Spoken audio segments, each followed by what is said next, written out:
तेलंगाना में भारतीय जनता पार्टी की सरकार बन सकती है, लेकिन तेलंगाना में भारतीय जनता पार्टी की सरकार तभी बनेगी जब हर वो कार्यकर्ता, हर वो नेता सही तरह से काम करेगा। जब कोई बड़े पद का जब चयन होने का जब समय आता है, जब तेलंगाना राज्य के प्रेसिडेंट का डिक्लेरेशन का जब समय आता है, तो कम से कम पार्टी यहाँ नहीं सोचती कि हमें कैसा प्रेसिडेंट बनाना चाहिए।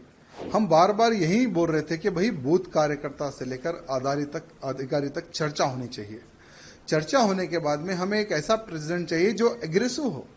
यहाँ तेलंगाना में हिंदू मुस्लिम भाई भाई वाली राजनीति नहीं चलती है। तेलंगाना में सिर्फ हिंदुइज्म चलता है। मेरे जिले को टारगेट करना, मुझे टारगेट करना, आखिर कितने साल तक मैं सहूं इनका जुल्म। तेलंगाना में भारतीय जनता पार्टी की सरकार बन सकती है, लेकिन तेलंगाना में भारतीय जनता पार्टी की सरकार तभी बनेगी जब हर वो कार्यकर्ता, हर वो नेता सही तरह से काम करेगा। आज बूथ लेवल में हर वो कार्यकर्ता पूरी जान लगाकर भारतीय जनता पार्टी के समर्थन में वोट दिलवा रहा है, कार्य कर रहा है। लेकिन जब कोई बड़े पद का जब चयन होने का जब समय आता है, जब तेलंगाना राज्य के प्रेसिडेंट का डिक्लेरेशन का जब समय आता है, तो कम से कम पार्टी यहाँ नहीं सोचती कि हमें कैसा प्रेसिडेंट बनाना चाहिए। हम बार बार यही बोल रहे थे कि भाई बूथ कार्यकर्ता से लेकर अधिकारी तक चर्चा होनी चाहिए। चर्चा होने के बाद में हमें एक ऐसा प्रेसिडेंट चाहिए जो एग्रेसिव हो। यहाँ तेलंगाना में हिंदू मुस्लिम भाई भाई वाली राजनीति नहीं चलती है। तेलंगाना में सिर्फ हिंदुइज्म चलता है। और जो हिंदुत्व की बात करता है ना, तेलंगाना की जनता उसको सर पर बिठाकर आगे चलती है। चाहे हमारे प्रधानमंत्री मोदी जी हो, हमारे अमित भाई जी हो, जेपी नड्डा जी हो, उन्होंने कईयों सभाएं तेलंगाना में की है। हर सभा में हजारों की संख्या में, लाखों की संख्या में उनकी सभाओं में कार्यकर्ता आते हैं यहां सुनने के लिए कि देश, धर्म, समाज के लिए आज भारतीय जनता पार्टी क्या कर रही है और क्या करेगी। वहां संदेश सुनने के लिए सभी कार्यकर्ता आते हैं। और आज भी हम भारतीय जनता पार्टी से जुड़े हुए तो हमारे प्रधानमंत्री नरेंद्र मोदी जी को देखकर, अमित भाई जी को देखकर, योगी जी को देखकर, नड्डा जी को देखकर, उनके कार्य को देखकर 2014 में भारतीय जनता पार्टी में हम सम्मिलित हुए। लेकिन दुर्भाग्य देखिए, 2014 से लेकर आज तक इतने तकलीफों का सामना हम लोगों को करना पड़ रहा, बाहर नहीं, पार्टी के अंदर ही। मेरे कॉन्स्टिट्यूंसी को टारगेट करना, मेरे जिले को टारगेट करना, मुझे टारगेट करना, आखिर कितने साल तक मैं सहूं इनका जुल्म। आज देखिए, जब पार्टी प्रेसिडेंट के नॉमिनेशन का आप जो सो नोटिफिकेशन आप डिक्लेयर करते हैं, जब हम जाते हैं भाई हम भी प्रेसिडेंट के लिए हम पूछना चाहते हैं, तो लगभग जो 10 लोगों का जो साइन चाहिए वो 10 के 10 लोगों को डरा के भगा देते हैं। यानी ऑलरेडी ये लोग जो डिसाइड कर लिए उसको हम प्रेसिडेंट बनाएंगे, ऐसा ये लोग डिसाइड कर लिए। हम क्या चाहते हैं? तेलंगाना की जनता प्रधानमंत्री मोदी जी के मार्गदर्शन पर चलने को तैयार है, अमित शाह जी के मार्गदर्शन पर चलने को तैयार है। योगी आदित्यनाथ जी को एक आइडल मारती है जनता यहाँ की। लेकिन दुर्भाग्य क्या है, हम ऐसे काम करेंगे जो प्रेसिडेंट कोई काम ही ना करे, कोई निर्णय ना ले। हम जो बोले प्रेसिडेंट वही काम करेगा, उठो बोलो तो उठो, बैठो बैठो बैठो, ऐसा ही प्रेसिडेंट का अगर आप चयन करेंगे तो कोई कार्यकर्ता पार्टी में काम नहीं करेगा। हमारा भी दम घुट रहा है, इसलिए हमने राम राम किया है आज पार्टी को।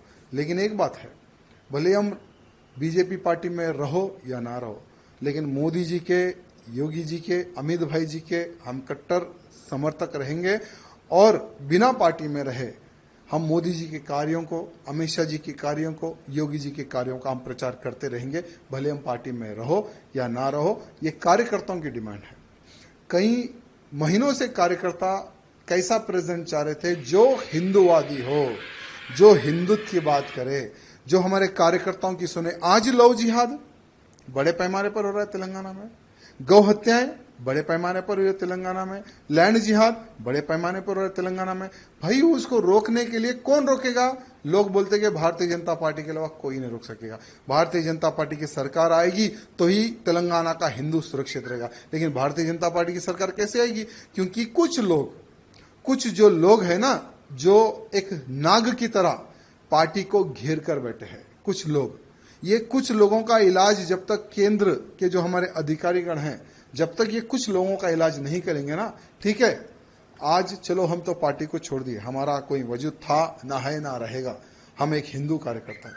भले राजनीति से हटकर हम हिंदुत्व का कार्य करते हैं और आगे भी हम हिंदुत्व का प्रचार और हिंदुत्व की सेवा हम करते रहेंगे, लेकिन उन कार्यकर्ताओं का विचार करने की आवश्यकता है जो एक विश्वास के तौर पर भारतीय जनता पार्टी से जुड़े हुए हैं। इसलिए हमारे प्रधानमंत्री मोदी जी से, अमित शाह जी से निवेदन करना चाहूंगा कि पूर्ण एक बार विचार करें और भारतीय जनता पार्टी का अध्यक्ष कैसा होना चाहिए, ये मैं नहीं, हर वो बूथ कार्यकर्ता, हर वो अधिकारी, हर वो जो पार्टी के लिए जो खून बहा है, उनका एक समावेश, एक मीटिंग करने के बाद में उन कार्यकर्ताओं का आप इलेक्शन कीजिए, उन कार्यकर्ताओं से आप प्रपोजल लीजिए, तब देखिए कैसा प्रेसिडेंट यहाँ के बीजेपी के कार्यकर्ता, बूथ कार्यकर्ता चाहते हैं, ये हमारे केंद्र के अधिकारियों को पता चलेगा। आपका आगे कार्रवाई कैसे होने वाली सर? देखिए कुछ नहीं, हमने किशन रेड्डी जी को यहाँ कहा कि आपके ही हाथों से हम पार्टी में ज्वाइन हुए थे 2014 में और आपके ही हाथों में हम रिजाइन दे रहे हैं, हम पार्टी के बाहर जा रहे हैं, क्योंकि ये मोनोपोली जब तक पार्टी में बंद नहीं होगी